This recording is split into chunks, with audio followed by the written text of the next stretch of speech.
नमस्कार, मैं नेहा शर्मा आपके साथ और आप देख रहे हैं जस्ट इंडिया। खबरों के प्रायोजक हैं रंज care showroom in Rohtak and Bahadurgarh. Showroom पर आएं, टेस्ट ड्राइव लें और गाड़ी बुक कराएं।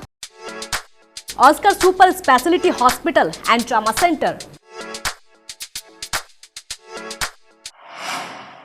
यह डांसर के ठुमके, डांसर के डांस पर पैसे वार्ता या जवान, यह डांस किसी डांस रागनी कार्यक्रम का नहीं हो रहा है। यह हो रहा है स्वर्गीय चौधरी सुरेंद्र सिंह की जयंती के मौके पर। आपको बता दें कि महेंद्रगढ़ के नागल चौधरी गांव में सम्मान दिवस समारोह का आयोजन किया गया था। इसी आयोजन के स्टेज पर ये ठुमके लगाए गए। इन तस्वीरों को देखकर आपके मन में यह सवाल होगा, यह किसी ने इस जयंती कार्यक्रम में इस डांस को रुकवाने की कोशिश नहीं की। अब दूसरी तस्वीर देखिए, जिसमें कांग्रेस नेत्री किरण चौधरी और उनकी बेटी श्रुति चौधरी का वेलकम किया जा रहा है।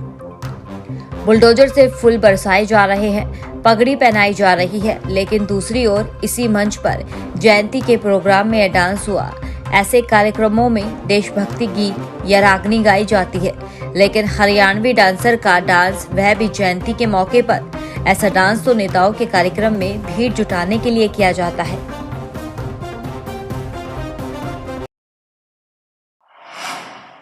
हरियाणा के चरखी दादरी में एक दुखद घटना सामने आई है, जहां एक पिता ने अपनी बेटी और दामाद को गोली मार दी। यह घटना उस समय की है जब इन दोनों युवक युवती से शादी करने का निर्णय लिया गया था, लेकिन उनके विवाह से उनके परिजन खुश नहीं थे। इस प्रेम विवाह के बाद लड़की के पिता का नाराजगी से भरा मन था। शाम को उन्होंने अपने भांजे और अन्य साथियों के साथ बेटी की ससुराल पहुंचकर वहां दंगे मचाए। जब उन्होंने बेटी को जबरन ले जाने का प्रयास किया तो दामाद ने इसका विरोध किया। इस विवाद के चलते दामाद को गोली मार दी। बाद में लड़की और उसके पति को इलाज के लिए रोहतक पीजीआई ले जाया गया। इस मामले में जांच जारी है और पुलिस ने आरोपी पिता को ढूंढने के लिए कड़ी कोशिश की है। मई को साक्षी जो उसकी साक्षी से लव मैरिज की थी और कुछ दिन यहाँ प्रोटेक्शन होम में रहे थे और प्रोटेक्शन होम में रहने के बाद उन्होंने शपथ पत्र देकर अपने गांव ऊण में चले गए थे। तो कल 14/11/2023 की बात है कि करीब 6:30 बजे उस लड़की का पिता कुलदीप सिंह और एक उसके साथ और 4-5 अन्य लोग जो है आए थे और उनके पास दो के पास असला बताया है, जो उन्होंने फायरिंग की, जो एक उसके मोहित के हाथ में लगी है और साक्षी को जबरदस्ती किडनैप करके हत्या करने की नीयत से ले गए। इस बारे में दरखास्त जो मोहित ने दी है, जिस पर थाना बोंद के अंदर अभियोग अंकित किया गया है। झज्जर जिले के बदली कस्बे में एक व्यक्ति की बेरहमी से हत्या करने का मामला सामने आया है। व्यक्ति की हत्या पत्थर से चोट मारकर और गाड़ी से कुचलकर की गई है। मृतक के शव के पास ही लहूलुहान अवस्था में एक पत्थर और एक गाड़ी के टायर के निशान मिले हैं। जो खेत का मालिक है कृष्ण कुमार, उसने इसको डेड बॉडी को देखा था, तो उसने थाने के अंदर इंफॉर्मेशन दी थी इसके बारे में। तो मौके पर एफएसएल टीम ले जाकर पर एसएचओ ने और मेरे द्वारा भी जाकर डेड बॉडी की आइडेंटिफिकेशन करवाने की कोशिश की और आइडेंटिफिकेशन कराने पर उसका नाम प्रवीण कुमार मालूम चला, जो खेड़ी आसरा गांव का रहने वाला है यहाँ पर। और डेड बॉडी के देखने से उसको जो चोटों पे देखने पर उसका मर्डर किया जाना प्रतीत हो रहा है। हरियाणा के फरीदाबाद में बड़खल फ्लाईओवर के पास स्थित ओयो होटल में एक युवक की संदिग्ध हालतों में छत से गिरकर मृत्यु हो गई। मौके पर पुलिस और फोरेंसिक टीम जांच में लगी है। जांच हो रही है कि युवक होटल की छत से गिरा है या कूदा है या फिर उसे किसी ने गिराया है। वह दोस्तों के साथ पार्टी करने होटल गया था। तो 9 बजे बुआ ने फोन करा, क्या बोला क्या बहू को लिया, कहाँ पे तो उसका जो फ्रेंड था जिसका नाम बीरू है, उसने बोला कि बुआ रोहित को भेज दो, मतलब मेरा नाम लेके रोहित को भेज दो या राजकुमार को भेज दो। नहीं, मैं मामा का लड़का हूँ, उसका ब्रदर नहीं है कोई भी। उन्होंने बोला कि रोहित को भेज दो, जब राजकुमार को भेज दो, ईसा ले आएंगे, ये मेरे साथ है। तो उन्होंने बोला कि बुआ ने कि बेटा कितनी देर लगेगी, जो कर 9-10 बजे तक आ जाएंगे। और सुबह पता पड़ा हमको कि विकास का मर्डर हो गया। हरियाणा के पलवल में एक विवाहिता को रास्ते में रोककर रेप का प्रयास किया गया। उसके मुंह में कपड़ा ठूसकर मारपीट की गई और जमीन पर गिराकर दुष्कर्म की कोशिश की गई। शोर मचाने पर उसका बेटा मौके पर पहुंच गया तो युवक वहां से धमकी देते हुए फरार हो गया। पुलिस ने केस दर्ज कर छानबीन शुरू कर दी है।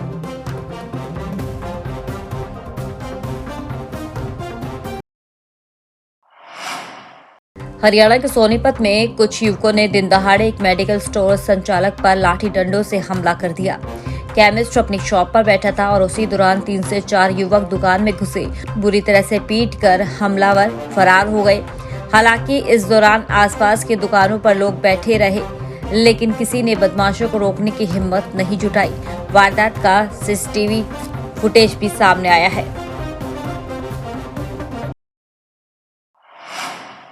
खबर बक्सर से है, जहां सोशल मीडिया पर सब इंस्पेक्टर का एक युवक को थप्पड़ मारने का वीडियो तेजी से वायरल हो रहा था। जब वीडियो एसपी मनीष कुमार के संज्ञान में पहुंचा, तुरंत सब इंस्पेक्टर अंगद सिंह को लाइन क्लोज करते हुए डीएसपी के नेतृत्व में जांच बैठा दी गई। जांच में दोषी पाए जाने पर आगे विभागीय कार्रवाई हो सकती है।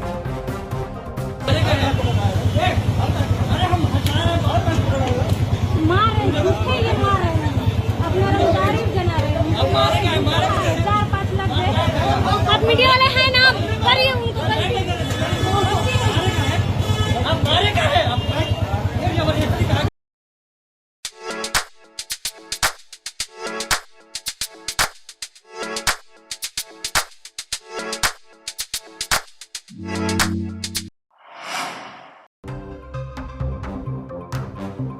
दिल्ली से सहरसा जा रही वैशाली एक्सप्रेस में भीषण आग लग गई।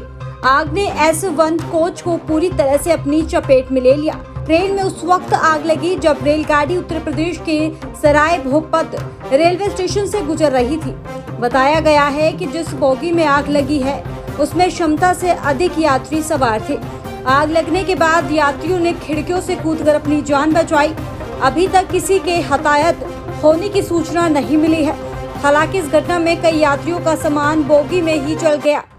रेलवे से मिली जानकारी के अनुसार हावड़ा दिल्ली मार्ग पर OHE बंद कर दी गई है और इस रूट पर ट्रेनों का संचालन फिलहाल के लिए रोक दिया गया है।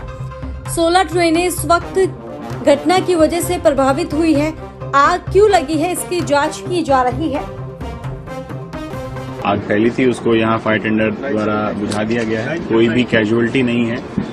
बोगी से उतरते समय 8 पैसेंजर्स को छोटी माइनर इंजरी थे, जिनको जिला अस्पताल भेज दिया गया है। यहाँ से निकलने के बाद हम उनका भी अभी हाल लेने जाएंगे, लेकिन जो हमारे पास सूचना है उसके अनुसार वो लोग ठीक हैं, कोई गंभीर चोट नहीं है। और अभी अब से 5-7 मिनट पहले ही ट्रेन जो है वो यहाँ से रवाना कर दी गई है तमाम प्रिलिमिनरी चेक्स के बाद, और उसमें उम्मीद है कि अब समय से अपना ट्रेन अपने स्थान पर जनता।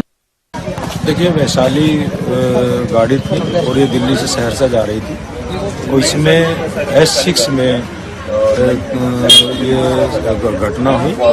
तत्काल रेस्क्यू टीम पहुंच गई। कोई जनहानि नहीं है और किसी तरह की कोई इंजरी नहीं है, क्योंकि टाइमली ट्रेन रुक गई थी और टाइमली से रेस्क्यू कर लिया गया। इसमें अभी तक की रिपोर्ट के अनुसार कोई भी घायल नहीं है और लगभग 30-35 मिनट ट्रेन रुकी, क्या ट्रेन रवाना हो गई। खबरों में फिलहाल इतना ही। देखते रहिए जस्ट इंडिया। नमस्कार।